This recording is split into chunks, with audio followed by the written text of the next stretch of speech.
बिस्मिल्लाह रहमान रहीम। मेरा नाम नाइला है। मेरा एक ही भाई था और मैं सब बहन भाइयों से छोटी थी।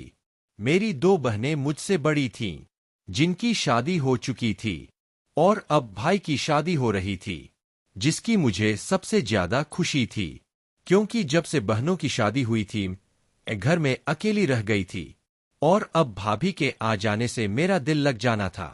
यही तसव्वुर मुझे खुश करने के लिए काफी था। यह मंजर भाई की शादी की रुखसती के बाद मेरी आंखों ने देखा। मुझे यकीन नहीं आ रहा था। भाभी दुल्हन बनी लाउंज में बैठी थी। जब सब मेहमान जा चुके थे, मुझे लगा अम्मी मुझे कहेंगी कि तुम अपनी भाभी को उसके कमरे में छोड़ो, लेकिन अम्मी ने मुझसे ऐसा कुछ नहीं कहा, बल्कि मेरे अब्बा ने भाई को अपने कमरे में बुला लिया। मेरा भाई जो अपनी खूबसूरत सी दुल्हन देखकर मुस्कुरा रहा था, अब्बा की पुकार पर खामोशी से उनके कमरे में चला गया। मैं भाभी के पास ही बैठकर बातें करने लगी। वह भी बहुत खुश मिजाज सी लग रही थी। मुझे मेरी तालीम के बारे में सवाल जवाब करने लगी। मैं उस वक्त 12वीं जमात में पढ़ रही थी। मैं भाभी से अपनी दोस्तों का जिक्र करने लगी, इधर उधर की बातें करने लगी, लेकिन उनकी नजर बार बार अब्बा के कमरे के बंद दरवाजे पर जाकर टिक जाती थी। अम्मी भी अपने कमरे में जाकर सो गई थी। बस मैं ही भाभी के पास बैठी थी। मुझे यह बात भी समझ नहीं आई कि अम्मी इतनी जल्दी क्यों सोने चली गई थी। हालांकि अम्मी शादी पर बहुत खुश थी, लेकिन जब से रुखसती करवाकर भाभी को घर लाई थी, उनका मूड मुझे बहुत खराब लग रहा था। इसीलिए आते ही मुंह फुलाए अपने कमरे में चली गई। मुझे समझ नहीं आ रहा था कि अम्मी को घर आते क्या हो गया है। भाभी भी कुछ चुप चुप सी थी। मेरी शादीशुदा बहनें भी खराब मूड के साथ हाल से ही वापस लौट गई थीं। घर में नहीं आई थीं कि दुल्हन का अच्छा इस्तकबाल किया जाता। आधे घंटे बाद सामने कमरे का दरवाजा खुला। भाई बड़ी संजीदगी से कमरे से बाहर आए थे और मुझे भाभी के पास बैठे देखकर कहने लगे, तुम सोने नहीं गई? अपने कमरे में जाओ, जाकर अपने कमरे में सो जाओ। मुझे भाई की बात पर बड़ी हैरत हुई कि वह किस रूखे लहजे में बात कर रहे हैं, लेकिन उसके बाद जो बात भाई ने भाभी से कही, वह सुनकर मुझे हैरत का झटका लगा। कहने लगे, राबिया तुम अब्बा के कमरे में जाओ, वह तुम्हें बुला रहे हैं। मैं जो अपने कमरे की जानिब बढ़ रही थी, मेरे कदम वहीं रुक गए। मैंने पलट कर देखा। भाभी भी भाई को हैरत से देख रही थी कि वह उनसे क्या कह रहा है। शादी की पहली रात को भला कौन सी दुल्हन यूं सजी संवरी ससुर के कमरे में जाती है। एक बात और कि मेरी वालिदा और वालिद अलग अलग कमरों में सोते थे। इससे पहले कि मैं देखती कि भाभी क्या जवाब देती है, भाई ने मुझे अपने कमरे में भेज दिया। मैंने अपने कमरे में आकर दरवाजा बंद कर लिया, लेकिन मैं इतनी भी छोटी न थी कि इन बातों को समझ न सकती। मैं कमरे में आ तो गई थी, लेकिन मेरा पूरा ध्यान बाहर था। मैं पहले तो अपने बेड पर बैठ गई कि आखिर अब्बा ने भाभी को अपने कमरे में क्यों बुलाया था। मैं कुछ देर तो अपने कमरे में ही बेचैन सी रही, लेकिन उसके बाद मैंने अपने कपड़े तब्दील करके अपने कमरे का दरवाजा जरा सा खोला। जो कुछ मुझे सामने नजर आया वह मुझे उलझन में डाल गया था। भाई बाहर नहीं थे और भाभी अब्बा के कमरे से निकली थीं और बेतहाशा रो रही थीं। तकरीबन 1 घंटे बाद मैंने अपने कमरे से झांक कर देखा। रोते हुए वह अपने कमरे में चली गई। ना जाने क्या वजह थी, क्यों रो रही थी, ना जाने क्यों, लेकिन मुझे रात भर चैन से नींद नहीं आई। कोई मुश्किल फज्र के बाद मैं सोई। मेरी आंख एक शोर से खुली थी। मैं हड़बड़ा के उठ बैठी। मुझे लगा अम्मी किसी पर चला रही है। मैं हैरान थी कि सुबह सुबह अम्मी क्यों चीख रही है। मैंने झट से लिहाफ उठाकर साइड पर रखा और तेजी से कमरे से बाहर निकली, लेकिन सामने का मंजर देखकर दंग सी रह गई। अम्मी मेरी नई नवेली दुल्हन भाभी पर चला रही थीं। कह रही थीं कि मुझे जबान चलाने वाली औरतें बिल्कुल पसंद नहीं। खबरदार जो तुमने आज के बाद मुझे किसी बात का जवाब दिया, चलो और जाकर किचन में नाश्ता बनाओ। मैं अपनी माँ का यह रूप देखकर हैरान परेशान थी। मेरी शादीशुदा दोनों बहनें अभी अपने शौहर और बच्चों के साथ वहां मौजूद थीं। मुझे हैरत सी हो रही थी कि एक दिन की दुल्हन के साथ मेरी माँ ऐसा रवैया कैसे इख्तियार कर सकती है। मैं तेजी से आगे बढ़ी और अम्मी से कहा कि नाश्ता तो मैं बना देती हूँ, भाभी की अभी रात को ही तो शादी हुई है। लेकिन मेरी बात पर अम्मी हाथ से उखड़ गईं। कहने लगी, खबरदार जो तुमने इस लड़की की हिमायत की, तू आज के बाद घर का सारा काम यही करेगी। मेरी भाभी किचन में चली गईं। मेरी बहनें कहने लगीं, अम्मी हमारी तो हमारे ससुराल में नाक कट गई है। एक इकलौता भाई जिसकी शादी इतने चाव से की, और उसके ससुराल वालों ने हमें सोने की कोई चीज नहीं पहनाई। ऊंची दुकान, फीका पकवान। मेरी बहन ने नफरत से कहा कि तुम अब समझी कि मेरी बहन माँ को किस बात पर मुंह सूजा हुआ था कि मेरी भाभी जहेज इतना नहीं लाई थीं। मुझे बहनों की सोच पर अफसोस हो रहा था। अम्मी भी शुरू हो गईं। मेरा एक ही बेटा था, कितने पैसे लग गए थे इसकी शादी पर। मुझे तो लगा था अमीर लोग हैं, गाड़ी तो जरूर मेरे बेटे को जहेज में मिलेगी। लेकिन इन जैसे कंजूस लोगों ने बस अपनी खूबसूरत बला ही खाली हाथ हमारे पल्ले बांध दी। मेरी भाभी उस वक्त आम से हुलिये में किचन में नाश्ता बना रही थीं। कहीं से भी एक दिन की दुल्हन नहीं लग रही थीं, और मेरी मां बहनों को जहेज न मिलने का क्लेश सताया जा रहा था। मेरा जी चाहा कि भाई के कमरे में जाऊं और इनसे कहूं कि अपनी मां बहनों का रवैया अपनी एक दिन की दुल्हन के साथ जाकर देख लो। जिन बहनों की ख्वाहिश को पूरा करने के लिए तुमने खुद शादी देर से की। मेरा भाई सबसे बड़ा था और था भी घर वालों का निहायत ही फर्माबरदार। इसीलिए दोनों बहनों की शादी पर मेरे भाई ने बहुत जहेज दिया था, और जब इसकी अपनी शादी हुई थी तो इन्हें तौकतों के मुताबिक कुछ न मिला था। भाई जब कमरे से बाहर निकले तो आशास बशास थे। अपनी नई नवेली दुल्हन को देखकर वह भी कुछ नहीं बोले थे। अम्मी से बहुत डरते थे। मेरा भाई मेरी वालिदा का फर्माबरदार था, इसीलिए मैं जानती थी कि अब्बा जब अपने कमरे से बाहर निकले तो बहुत खुश नजर आ रहे थे। अब्बा को देखकर मुझे याद आने लगा कि भाभी दुल्हन बने रात को अब्बा के कमरे से रोती हुई बाहर निकली थीं। मुझे लगा शायद अब्बा ने भी कम जहेज मिलने पर ही भाभी को ताने मारे होंगे, लेकिन बात तो कुछ और ही थी। अब्बा जब नाश्ते की मेज पर बैठे तो मेरी भाभी की मेरे अब्बा को देखकर रंगत सी उड़ गई। हाथ कांप रहे थे, घबराई हुई थीं। मैं भाभी के चेहरे की बदवासी देखकर हैरान थी, और अपने अब्बा के चेहरे की मुस्कुराहट देखकर मुझे अंदर ही अंदर बुरा लग रहा था। फिर तो सबका यही रवैया भाभी के साथ शुरू हो गया। वह हर वक्त डरी स्मी सी रहने लगी। सारा दिन वह काम करती, और रात को जब भाई घर आते तो अब्बा के कमरे में चले जाते, और जब वह कमरे से बाहर निकलते तो भाभी को इशारा करते कि वह अब्बा के कमरे में चली जाए। वह बेचारी परेशान हाल होकर अब्बा के कमरे में जाती थीं, लेकिन जब वह कमरे से वापस आती तो बुरी तरह हाँप रही होती, पसीने से तर होती, और रोते हुए अपने कमरे में चली जाती। फिर मुझे उनकी ऐसी आवाजें उनके कमरे से सुनाई देती जैसे वह उल्टियां कर रही हो।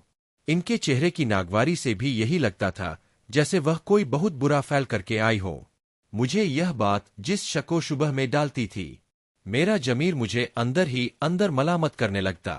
पूरा दिन मेरी माँ मेरी भाभी का जीना हराम करके रखती थीं, और रात को वह 2-2 घंटे अब्बा के कमरे में गुजार कर वापस आती थीं, और आते ही अपने कमरे में चली जाती है और नहाकर वापस आती। मुझे इस बात की हैरत थी कि अब्बा इन्हें क्यों अपने कमरे में बुलाते हैं, और भाई भाभी को क्यों इशारे से अब्बा के कमरे में भेजते हैं, और मेरी माँ को भी कोई एतराज नहीं होता। एक बार मेरी भाभी किचन में बर्तन धो रही थीं। मैं अपने कमरे में थी, लेकिन मुझे भाभी की फिक्र सताने लगी। उनकी आंखों में चमकते हर वक्त के आंसू मुझे बहुत दुख देते थे। क्या जहेज न देना औरत का इतना बड़ा ऐब है? मैंने घड़ी देखी, रात का 1 बज रहा था। जानती थी कि सब सो चुके होंगे, इसीलिए मैं किचन में चली गई ताकि भाभी की कुछ मदद कर दूं। लेकिन जो कुछ मैंने किचन में देखा, मैं दंग सी रह गई। मेरी भाभी के हाथ में मोबाइल था और किसी के साथ फोन पर बातें कर रही थीं। वो मोबाइल शायद मेरे भाई का था। भाई उस वक्त सो चुके थे। हो सकता है वह चोरी छुपे वह मोबाइल लेकर आती हो और अपने घर वालों से बातें करती हो। कौन हो सकता है वह जिससे मेरी भाभी बात कर रही थीं? रो भी रही थीं, क्योंकि मेरी भाभी अपने चाचा के घर रहती थीं। उनके माँ बाप एक हादसे में मर चुके थे, और चाचा ने रिश्ता तो भाभी का यही कहकर तय किया था कि वह उनकी सगी बेटी जैसी है। लेकिन शादी पर भाभी को कुछ भी नहीं दिया था। जिसकी वजह से मेरी माँ और बाकी घर वाले उन पर बहुत जुल्म करते थे। चाची की अपनी 3 बेटियां थीं, इसीलिए वह इन्हें भला क्यों जहेज देते। जो कुछ भी मेरी भाभी के वालिद का हिस्सा था, वह सब कुछ उनके चाचा अपने कब्जे में कर चुके थे। वह बेचारी तो वहां से भी जुल्म ही सहती आई थी, लेकिन वह इस वक्त किससे बात कर सकती थी, क्योंकि उनकी शादी के बाद उनके चाचा चाची ने तो पलट कर भी नहीं देखा था कि वह किस हाल में है। फिर मुझे यह भी लग रहा था कि जिससे वह बात कर रही है वह कोई मर्द है। मेरी भाभी के साथ यहां भी कोई अच्छा सलूक नहीं हो रहा था।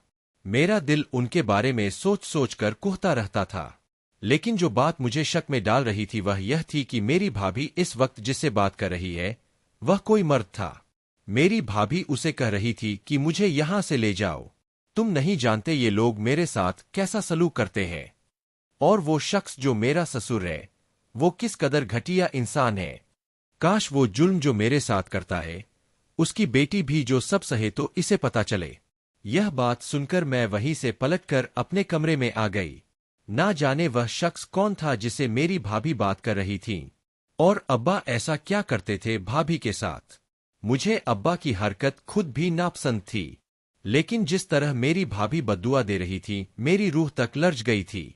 फिर मैंने सोचा कि अब्बा यह क्यों नहीं सोचते कि जो कुछ वह भाभी के साथ कर रहे हैं, अगर मेरी बहनों के ससुर भी उनके साथ करे तो क्या वह बर्दाश्त करेंगे। और मेरा भाई क्या वह बिल्कुल बेगैरत हो चुका है जो खुद अपनी बीवी को अपने बाप के कमरे में भेजता है। हालांकि मेरा बाप मेरी बहनों से कहता था कि कोई जरूरत नहीं अपने ससुर की खिदमत करने की, ना ही उसके कमरे में अकेले जाने की। मेरी दोनों बहनें बहुत तेज मिजाज की थीं, अपने ससुराल वालों को नीचा रखा हुआ था।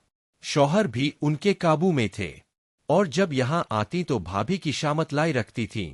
हर वक्त इन्हें जहेज न लाने के ताने देती रहती थीं। वालिदा भी किसी से कम न थीं। पूरा दिन मेरी भाभी के पीछे पड़ी रहती थीं। दिन में 1 घंटा भी भाभी को आराम के लिए नहीं मिलता था। मैं उस वक्त भाभी की मदद कर देती थी जब अम्मी दोपहर को सो रही होती थीं। वह मुझसे कभी भी अपने दिल की बात भी कर लेती थीं।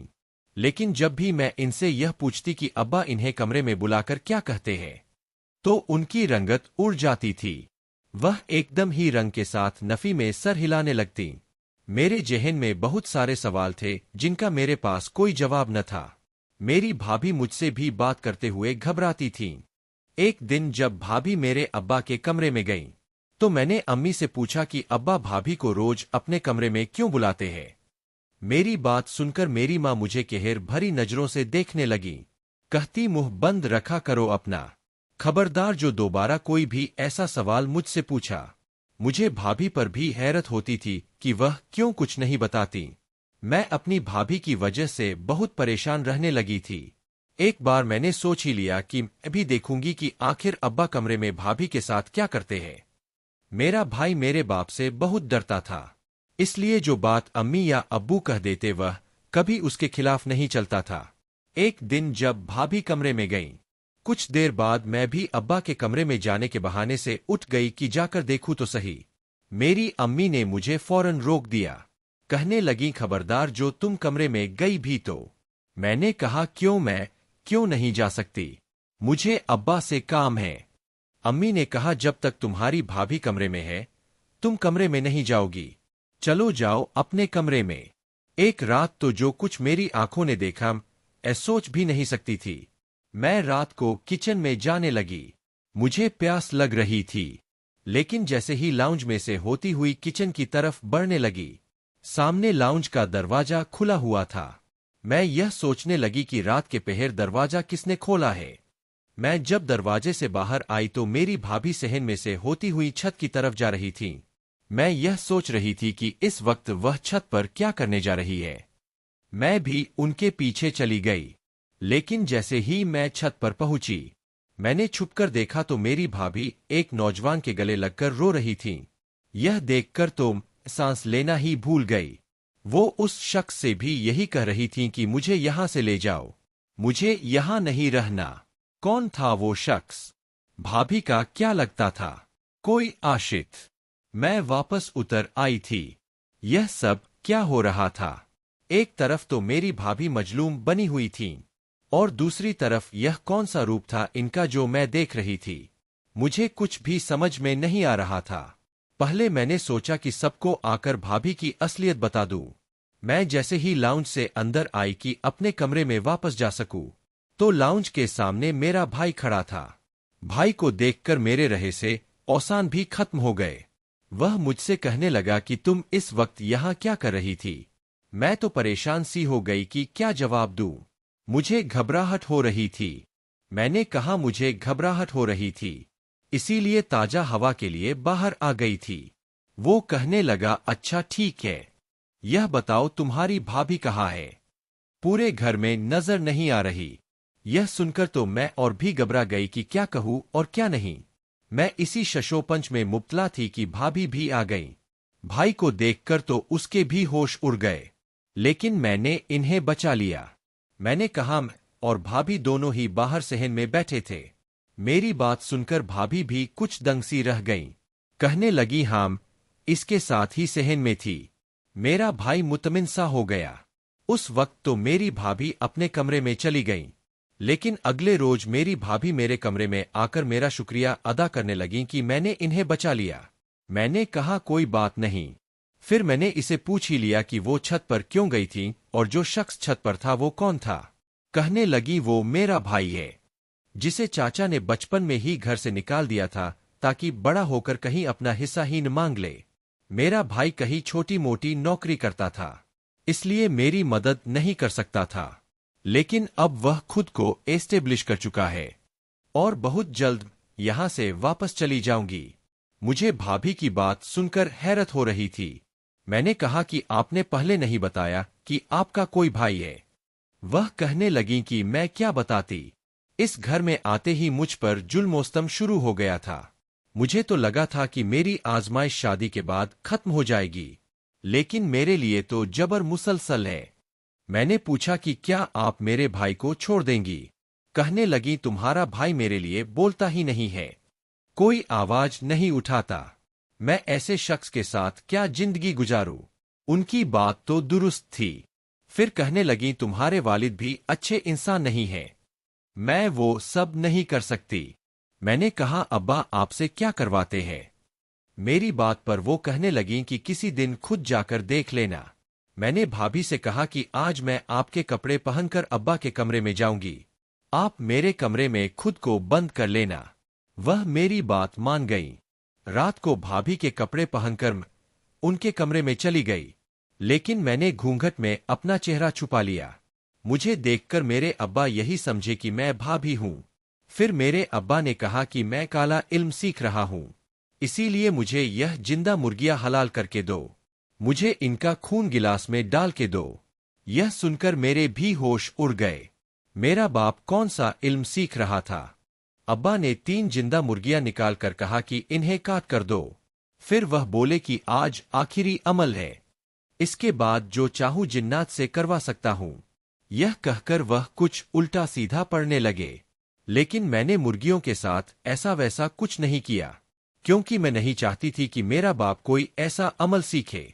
शायद भाभी इसी वजह से घबराती थीं, उल्टियां करती थीं, नहाती थीं। मुझे भी यह सब सोचकर घिन आ रही थी। मैं यह अमल कभी भी नहीं कर सकती थी। मैंने जब अपना दुपट्टा ऊपर किया तो अब्बा देखकर दंग रह गए। मैंने कहा, अब्बा आपको यह नहीं करने दूंगी, यह गलत अमल है। मेरे वालिद मुझे देखकर हैरतज़दा रह गए। कहने लगे, तुम यहाँ क्या कर रही हो? मैंने कहा, मैं भाभी को अपने कमरे में जबरदस्ती बंद करके खुद जानबूझकर यहाँ आई थी, ताकि आपको एक गलत फैल से रोक सकूं। मैंने कहा, अब्बा सख्त गुनाह है, ऐसे गलत कलमा को पढ़कर आप अजाब के मुस्तहित हो गए हैं। मैं रो रो कर इन्हें समझाने लगी। वो खामोश हो गए। कहने लगे, यह इसलिए सीखना चाहता था ताकि दौलत कमा सकूं। मेरे समझाने का नतीजा यह निकला कि अब्बा इस काम से पीछे हट गए। फिर मैंने अपनी भाभी से कहा कि वह अपने भाई की शादी मुझसे करवा दे। मैं अपने घर वालों से यही कहूंगी कि अगर तुमने भाभी पर जुल्म किया तो इसका बदला आपका भाई मुझसे लेगा। भाभी को मेरा मशवरा अच्छा लगा था। इस तरह मेरी शादी अपनी भाभी के भाई से हो गई। मेरे घर वालों का रवैया भी भाभी से ठीक हो गया। मेरी थोड़ी सी अक्ल इस्तेमाल करने से 2 घर बस चुके थे। मैंने अपनी भाभी का घर बचा लिया था और इन्हें जुल्म से निजात भी मिल गई थी। शुक्रिया। मुझे उम्मीद है कि आज की स्टोरी आप लोगों को बहुत अच्छी लगी होगी, तो प्लीज मेरी वीडियो को लाइक करें और शेयर करें और मेरे चैनल को सब्सक्राइब करें ताकि अपनी हर अच्छी आने वाली वीडियो आप लोगों के साथ शेयर कर सकूं।